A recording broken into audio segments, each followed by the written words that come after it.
Hello, this is my Epic War Saga informational video where I try my best to explain certain obscure mechanics and how they function, because Art Logic didn't do a decent job to explain it, dude.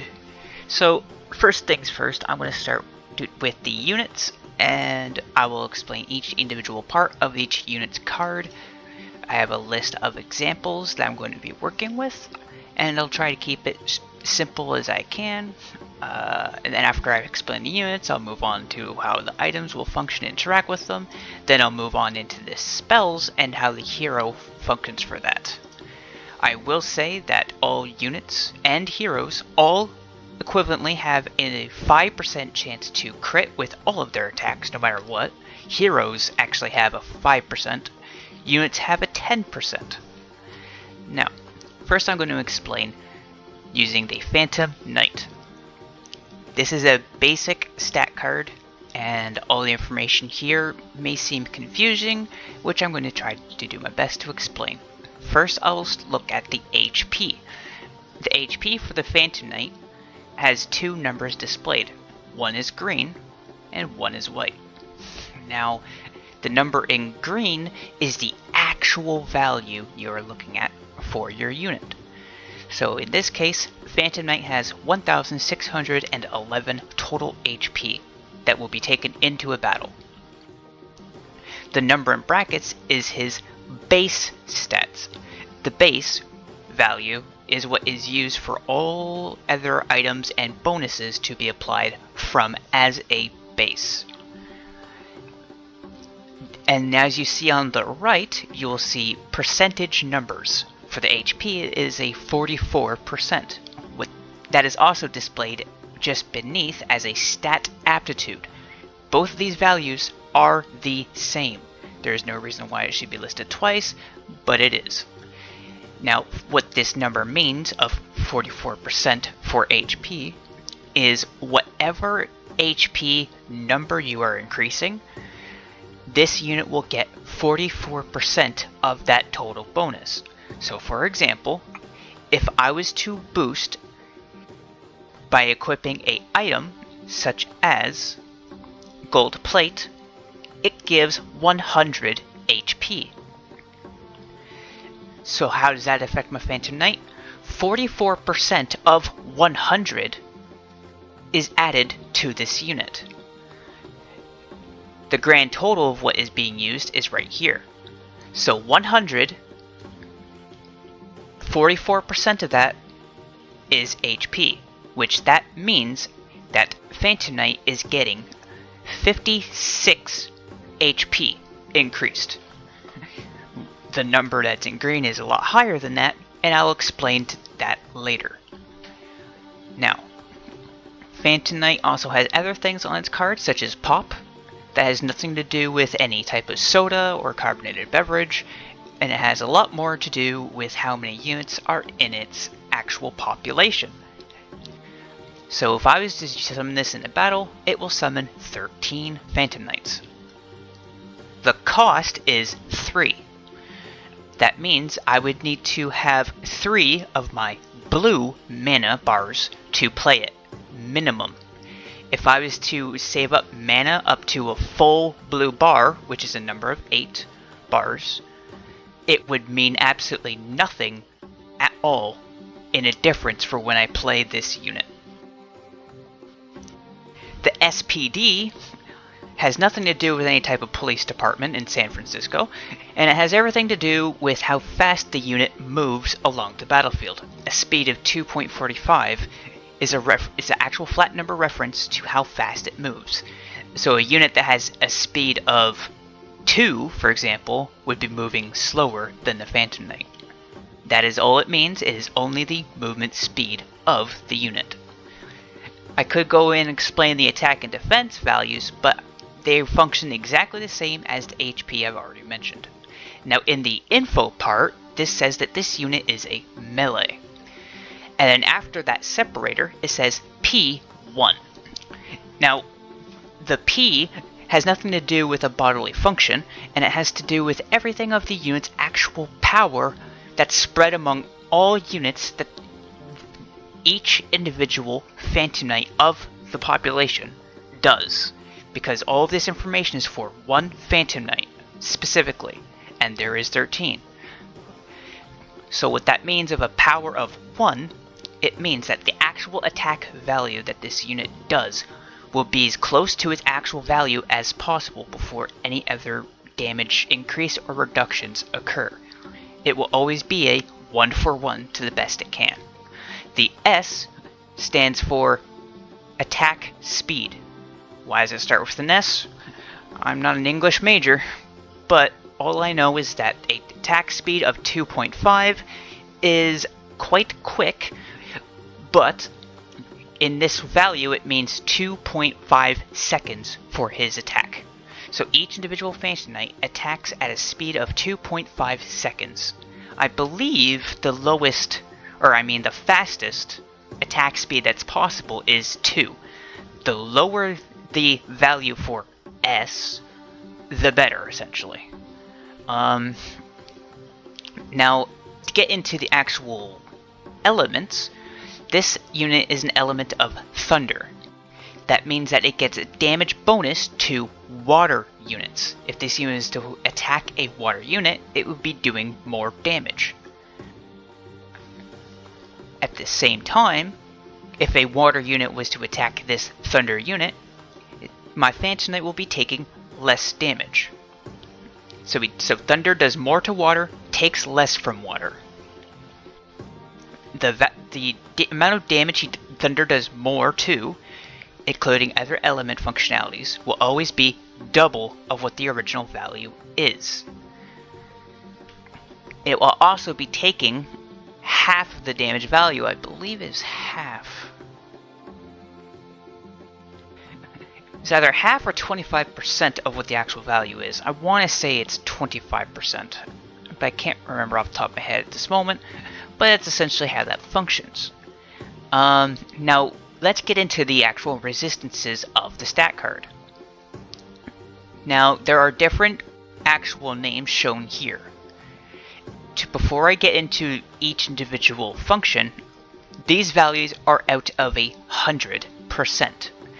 What this means is, the closer to 100% a resistance is, the far less likely the unit is to actually receive that specific status. So when we look at to stun, that means that this unit has a 5% chance to actually be stunned by a unit that applies a stun effect.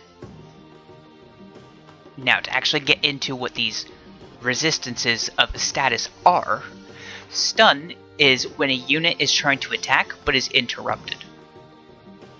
Now, this Phantom Knight, when it receives damage, 5% of the time that it receives a hit, it will stop what it's doing. Generally, this means that it could be pushed back. Knockback and push, as well as getting launched into the air, is more likely based off of a unit's own size. So, let's move into the next status of burn. Hopefully this is self-explanatory of what burn is, but for those of you who failed in believing on what a firefighter has actually informed you when you were in school, this unit has a 90% chance to be burned, to receive that burn status. It has 10% resistance to being burned. Burn status is a status that does a damage over time proportionate to the damage that actually dealt the blow. Shock is misspelled for the sake of it only being 4 letters. Heaven forbid they couldn't just add the K, especially if you look at the statuses below. It's more possible. But it is shock status, and that is the chance that the unit would be shocked, which is when they get stuck in place and turn yellow. This unit's got 99%, so that's a 1% chance to be shocked. Fly actually means launch. That's when a unit gets thrown into the air like a ragdoll. Now, this value, as I've mentioned before, is a bit different because this unit has an 80% chance to actually be not locked or launched into the air. So 20% chance that it will be thrown in the air. This percentage has no bearing on how high it will be thrown in the air. That comes down to the actual size of the unit. Now, freeze is a chance for a unit to be frozen. Same as shocked, except they turn blue. This unit, as you understand the percentage mentioned before, has a 5% chance to be frozen. Poison is basically poison without the O. Poison is similar to burn, as it is a damage over time that's based on the actual damage of the attack that applied it. Fatal is completely a cosmetic effect. Yes, cosmetic. What does that mean? Do you remember that old graphic setting you used to have in other Epic War games? Where a unit turns into a bloody mess of corpses that flies over the place? That is literally what this is.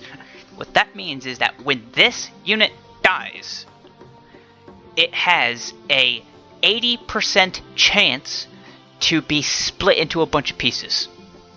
That is it. It is not in any relation similar to a instant kill type chance. No relation. There is a hidden resistance that is not applied to any unit. It is existent, and there is no unit that has any resistance, as it's always a same value across the board and never mentioned. It is charm. There is a hero as well as a unit in the game that can apply a charm status, which is a status that turns the unit to the opposing side for 30 seconds. I'm not going to get into the whole details of that, but essentially that is a status that exists, and one that there is no resistance that functions as is the same regardless of a unit. Now, I'm going to move on to another unit to explain other interesting details. Skeleton Archer is a simple form of what I'm about to get into with some hidden details that aren't usually mentioned. Now, Skeleton Archer is unique in a certain way that many other units share a similarity to. In this case, we're going to look at both the info card and the notification below the resistances for its immunity. Now, first let's look at the info. Skeleton Archer is a ranged unit. RNG stands for range. Now, what comes after is a letter that's a indication of its distance for its actual attack range, which says how far away the unit would be before it attempts to fire. In this case, it is a long range. Other letters could be XL for extra small, S for small, M for medium, L for large, XL for extra long. Anyways, there is a unique indication that I'll get into about that with another unit right here real quick. We're going to jump to it. Great Worm. His range is medium, but in brackets there's an L. What a letter in a bracket means is the maximum distance of how far the actual ranged attack will go. The fact that this has a range of medium is how far the unit needs to get to in range to shoot the attack. But the letter in bracket of long means that it's going to be, once it shoots at that medium distance, actual projectile will go for the full long distance. The Dragon Puppy, which is a unit that's for the fire, and it's one of the first ones you can have access to, it will say that it's got a large range, but the letter in brackets is I for infinite, because the unit has to be within a specific range to fire, but the actual projectile will go infinitely in the Dragon Puppy's case until it touches something. Back to the Skeleton Archer. After the separator, it says burn. What that means is this unit doesn't attack with a standard normal attack. It always attacks with a burn status.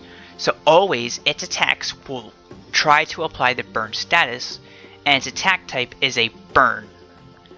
What this means is that any unit that has an immunity to burn status, similar to how this unit has immunity to poison, if a unit has an immunity to burn status, that unit will always, no matter what, always take a lot less damage from the skeleton archer, even if the skeleton archer doesn't apply burn status on its attack.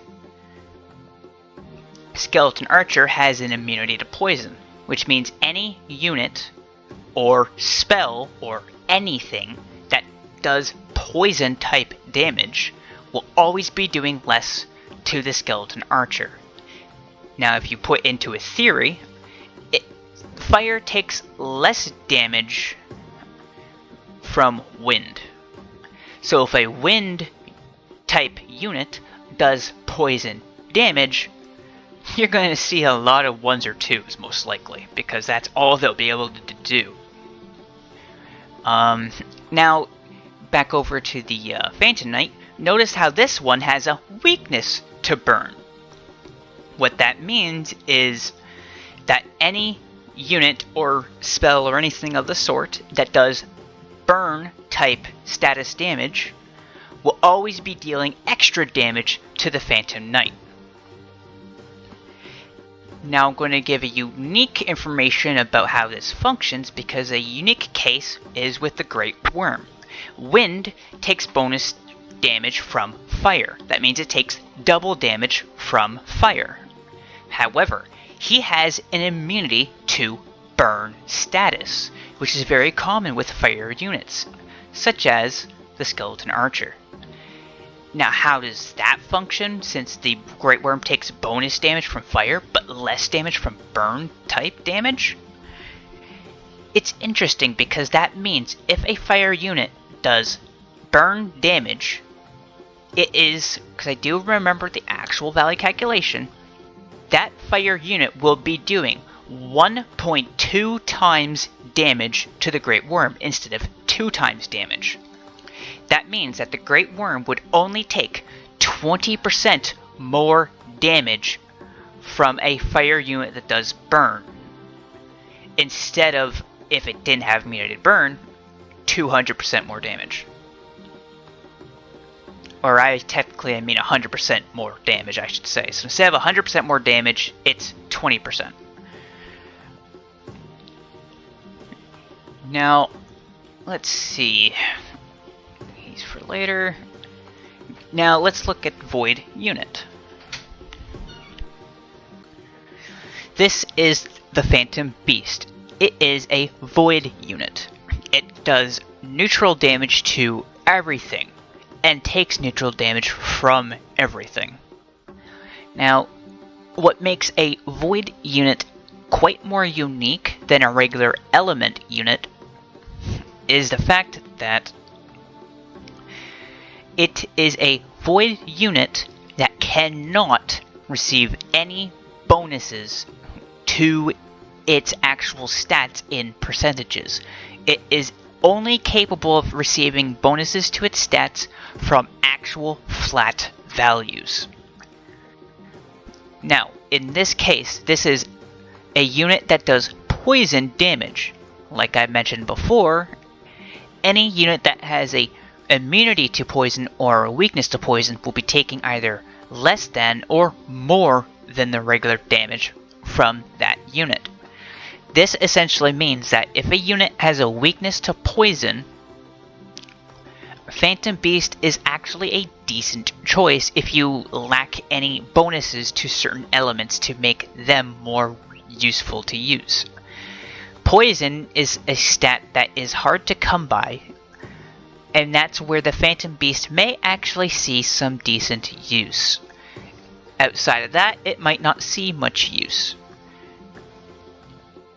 Now, this Phantom Beast will also function in that same way, for that it takes far less from poison and more from shock. Now, like I mentioned just now, is that each element has a status effect that is more prominent to exist on these units than any other element. Now, this unit doesn't have the ability to shock status. However, majority of the Thunder units do have shock status, whereas you probably won't see shock status on any of the other elements, except for maybe a couple. Same thing with Burn. You'd see it a lot on Fire-type units, and barely existed on anything else. Same goes with all the other elemental status effects. Now, with the Great Worm into the Resistance, you'll notice that there's this massively gigantic number. 99,900%. What this means is essentially 100% resistance. However, due to an old function that's been dismissed, the reason why these values were so high is to ensure that there's absolutely no way at all, based on penetration of statuses, to actually have the unit be affected by such a status. That's why they're absurdly high instead of, for example, the burn resistance of just 100%. Now, to also mention that resistance is not immunity. So if a unit has a massive amount of resistance to a specific status, it does not mean it takes less damage or more damage from that status. That is only exclusive to the immunity or a weakness to. But at the same time, an immunity or a weakness to a status does not alter the unit's resistance to that status. Now let's look at the Centaur Lancer. He's got an interesting bonus to his damage type. Now, again, he's a range of medium, but after the separator, you see it says Pierce. Pierce is an interestingly unique status for how it alters a unit's damage. What that means is its attack will not stop. It will keep going, hitting everything it touches.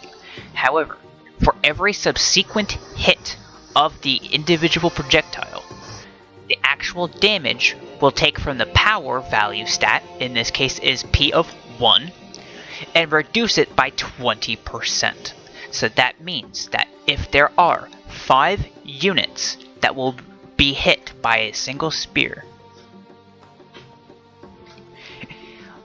the first unit will receive the full initial damage. The second unit will receive 80% of that damage.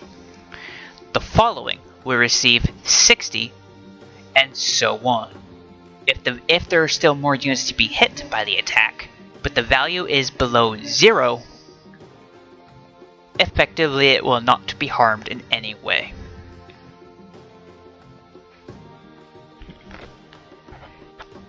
Scatter is a damage type. That means that when the projectile is thrown, it will not go in the same place every time. It is a random directional throw. So in this case, the Centaur Lancer, for every spear he throws, will have a different projectile path, and the attack could easily miss, and it could easily hit everything. The similar thing will function for the Epic Tank, which is the vehicle that shoots a cannon, well known in other Epic Wars games. It is a perfect example of a scatter attack in other games.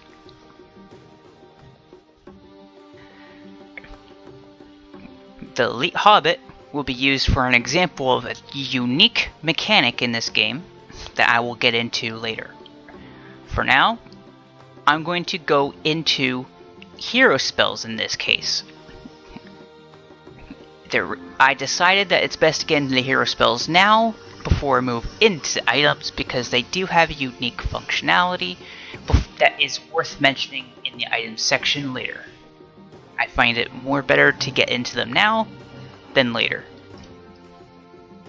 Now, heroes always come with 5 attacks.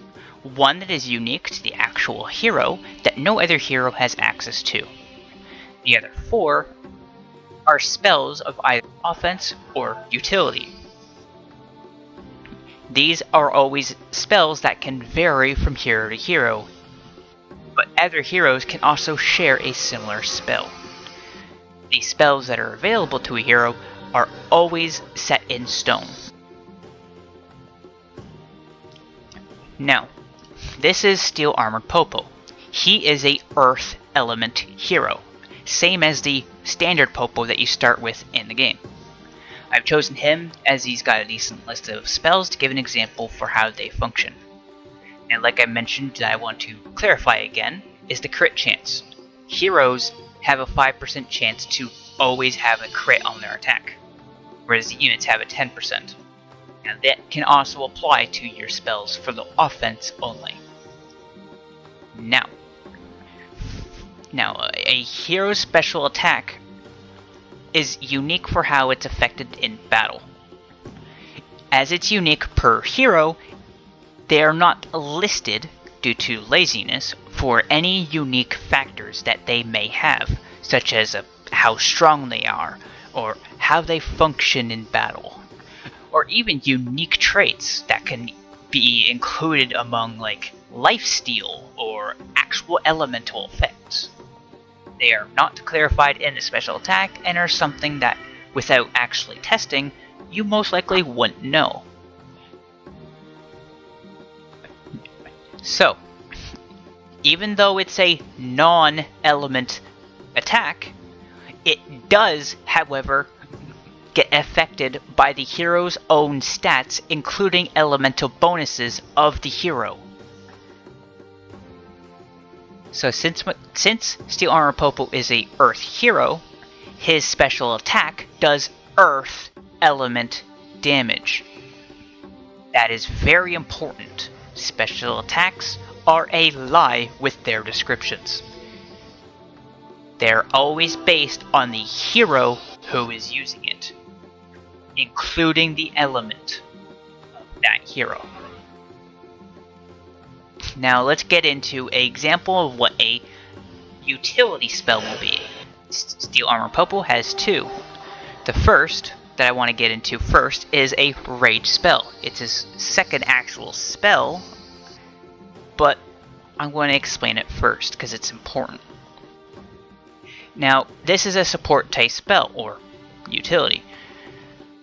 Now, what it explains is that all units have their damage dealt times by 1.5. What that means is that all units get 50% increased damage. So whatever the damage they be doing, like if a unit is doing 100 damage on an attack, this means they would be doing 150 damage with that attack. What's after the separator is the duration. It will last for 30 seconds once casted. Now, an interesting thing about all spells is when you cast them, there is a brief delay before it actually is triggered.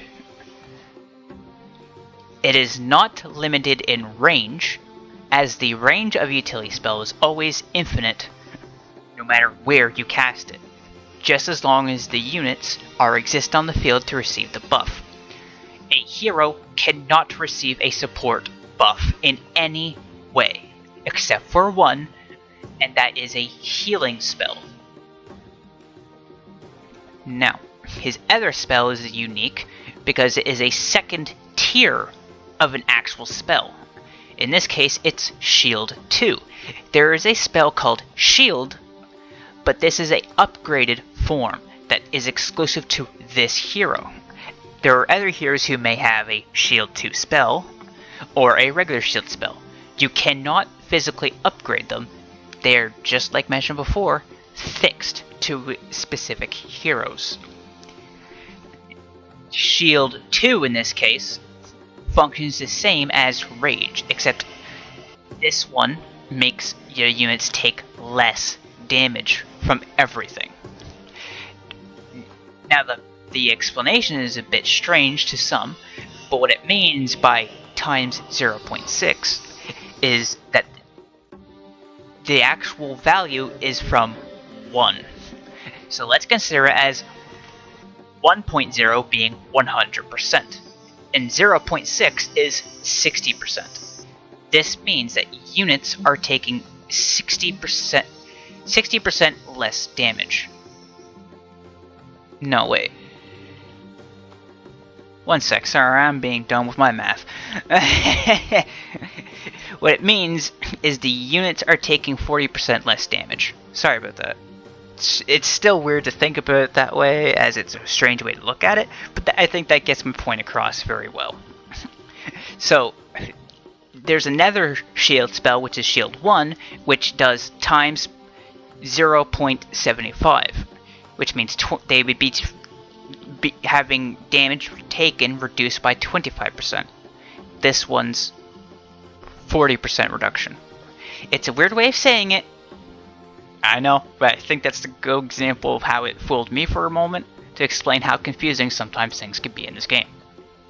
Now, let's look at some offensive spells. This hero has 2, aside from his unique one, but actual spells. Let's look at Poison Cloud 2. Now this one follows some rulings that you saw being read before with the units. Now in this case, this has a new explanation for a modifier. Now this has the element of none. Now in this unique case, it does not have an element. Unlike the actual hero special attack, which takes consideration of the actual hero, this one does not. It is none, or essentially void.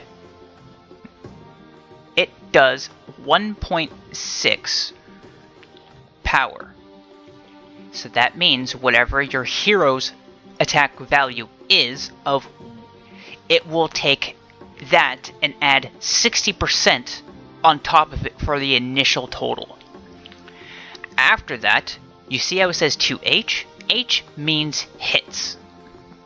That means that, and it says H per cloud.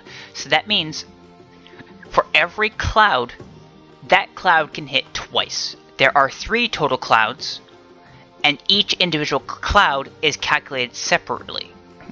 So the calculation is a 1.6 power over 2 hits per cloud. That's what it's trying to tell you. So since there's 2 hits at 1.6 power, what that means is you will divide the 1.6 by 2, because the actual power is spread out between all of the hits. So in this case, it will be a 0.8 power for each hit on a unit per cloud. There are 3 clouds, and each individual cloud follows that rule. And it does poison status damage. So units that are strong versus or weak versus will adjust what they receive from this spell. Rain of Arrows, again, does not follow the rules of elements. It is a void attack. So it does no earth, no fire, no nothing of that. Now, Rain of Arrows is a good example of what I mentioned before about how damage of power is spread about among the hits. In this case, this one says 50 arrows, so it's going to fire 50 arrows at 0.3 power for each arrow. So that means that what it's telling you is each individual arrow that is fired of the 50, each one individually will have 0.3 of the hero's actual attack power value in its attack. So if your hero was doing 100 attack, it has 100 attack stat 100. You will take 30% of that, which means 30, and each arrow will then be dealing 30 attack each. Scatter means it's spreading out all among a range, similar to the scatter of the Centaur Lancer I mentioned as well for his lance, as it's always random. So that means that the rain of arrow will not rain in one specific spot, but it's going to spread out more based off of RNG. Now I'm going to go into the actual items. there are different unique effects that items can have on top of the actual flat values of these items. Now this is gold plate equipment that I mentioned earlier. It increases the HP by 100, does nothing to attack value, and increases defense by 20. Now I'm going to stop there for a moment to mention that this value will be added here. These are the actual values that go into all units and heroes. So that means if I was to have 2 gold plates, this would be 200 HP, and this would be 40 defense, because I have 2. And that means my units would then be reading for all the bonuses of that, based off of their stat aptitude, like I mentioned before, by percentage. Gold plate has a unique special bonus right at the bottom after its flavor text. It says gold plus, which is a stat, and it says 2 in brackets. Now, for just about every single unique stat, the number in brackets will be percentage. In this case, this is increasing all of your gold gains by 2%. Now, if I had 2 gold plates, that would be 4%, because stacking is additive, not multiplicative. So that means also, if I was to have all of my item slots filled with gold plates, that would be 2 times 6. So that means I would be getting a 12% increase to all gold gains. Now move on to the next item with a unique different stat. This is a hero rune. This increases by percentage hero plus stat by 20%, which means my hero is boosted for all of their stats, all of them, specifically for the HP, attack, and defense primarily, will be increased by 20%. This will not affect any resistances or anything like that, but again, for heroes, the resistances are always maxed out anyways. But all this will do is increase their HP, attack, and defense by 20% after the actual flat bonus is dealt with by your HP, attack, and defense value shown above. Master Rune is a unique case for how these percentages will work. This one increases hero and elemental by 30%. Elemental is going to increase all elemental units by 30%. In this case, thunder units are having their number in brackets, as well after all the values of their percentage from your flat value. That final value will then be increased by 30%. I had to double check to be sure how much it was there. Now, that doesn't just apply to a thunder. It will apply to fire, earth, wind, water, all of the elements. The only element it will not boost is void. For units that are boosted by percentage increases, like the Master Rune I just mentioned, if they're affected by it, they will have their stats in green. This unit does not have stats in green because it's not affected by any unique stat bonuses percentages. These units have their stats in green because they are being boosted by a percentage, such as Master Rune. Now, as I mentioned, heroes are elements too.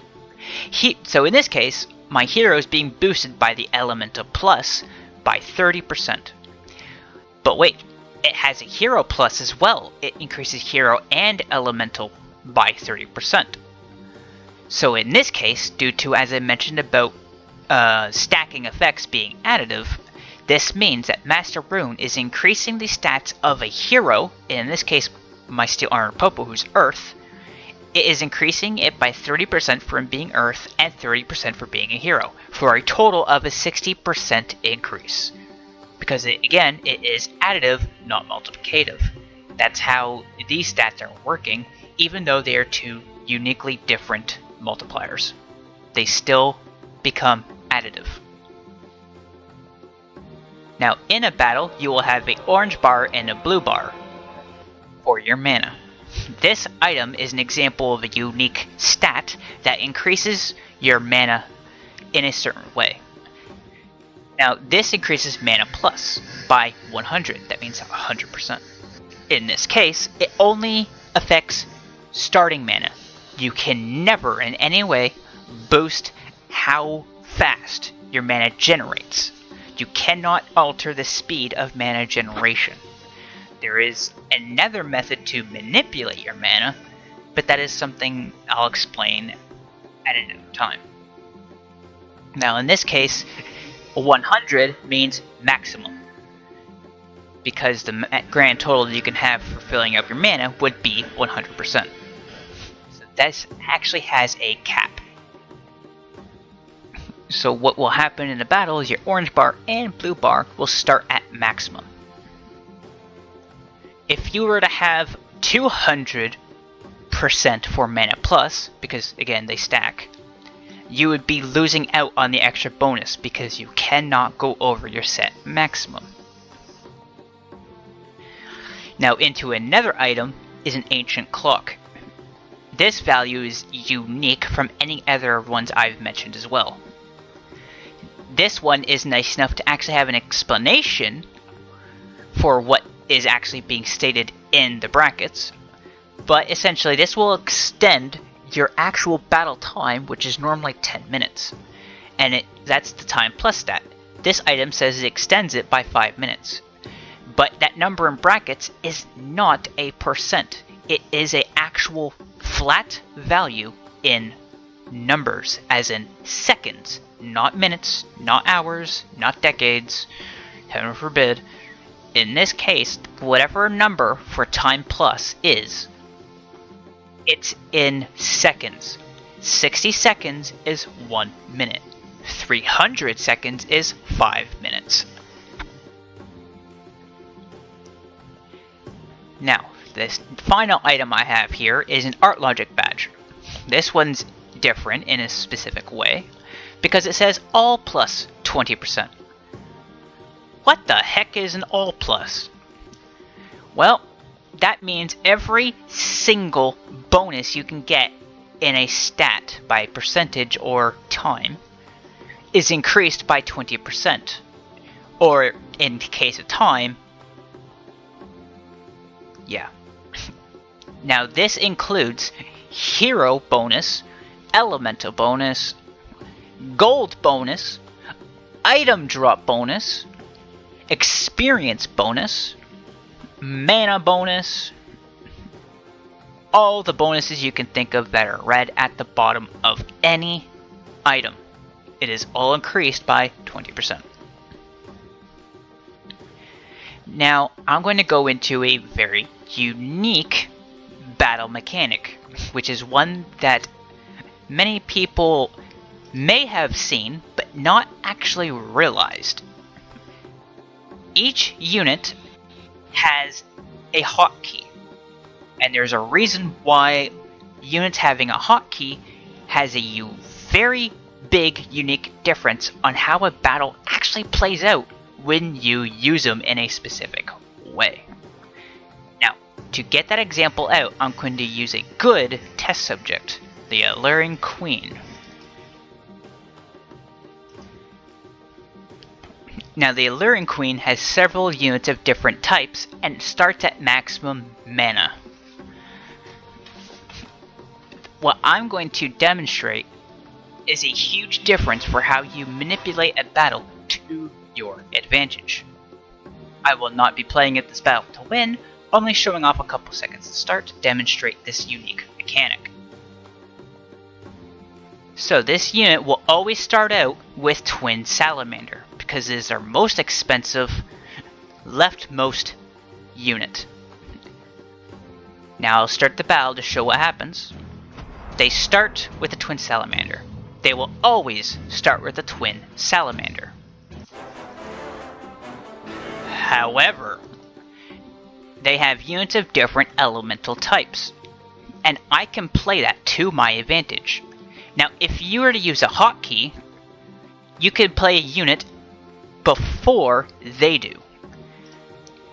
So to demonstrate that difference, I'm going to try to play a Phantom Beast who's a hotkey of T. But I'm going to try to play it using my mouse to show how big of a difference this can be. So I'm going to start and I'm going to try to summon the Phantom Beast with my mouse. That was as soon as I can get the Twin Phantom Beasts here out. They still got their Twin Salamander out, but I cannot summon my Phantom Beast faster. However, if I was used a hotkey, as the screen is starting to brighten up as soon as I hit the start button, the hotkey is always functional and is not locked out until a specific time has passed. So I will spam my T key to summon the Phantom Beast, and they will come out before their Twin Salamander. See how mine came out just slightly before their Twin Salamander came out? This is a huge mechanical advantage for the player. Now why is that?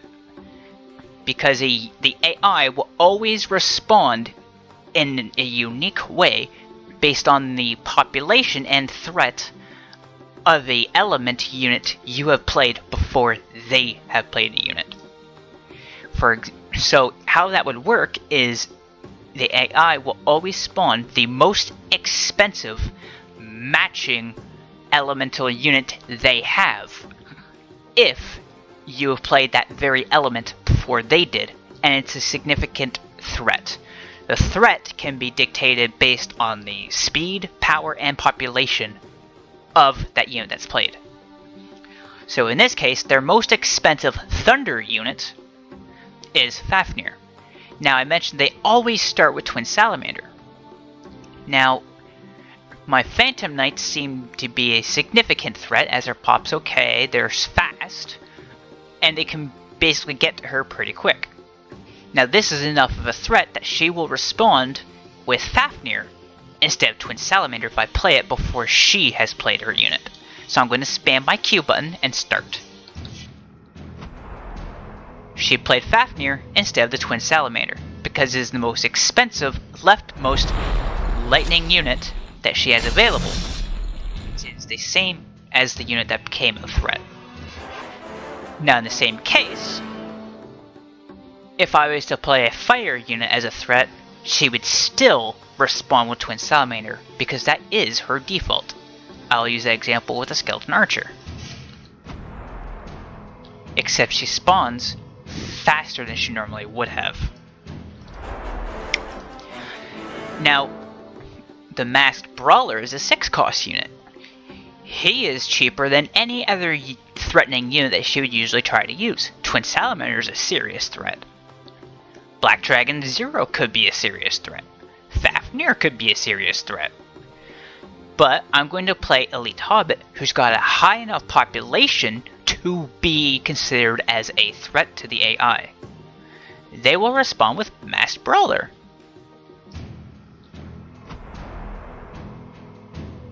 Because they have to respond with the leftmost, most expensive matching element unit. So if a boss is ever giving you a hard time,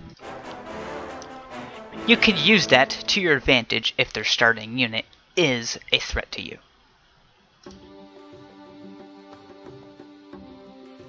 Now, right now I can't really think of anything else to get into actual details. If you have anything that you would like me to actually get into details to explain, feel free to leave a comment below, or message me in Discord, in the actual Epic War Hub Discord, which there will be a link in the description below. And for anyone who wants me to explain the complications of Vigraph and his Swords of Judgment spell, that's not even worth another video, it's just too complicated. I'm not going to get into it. Have a nice day.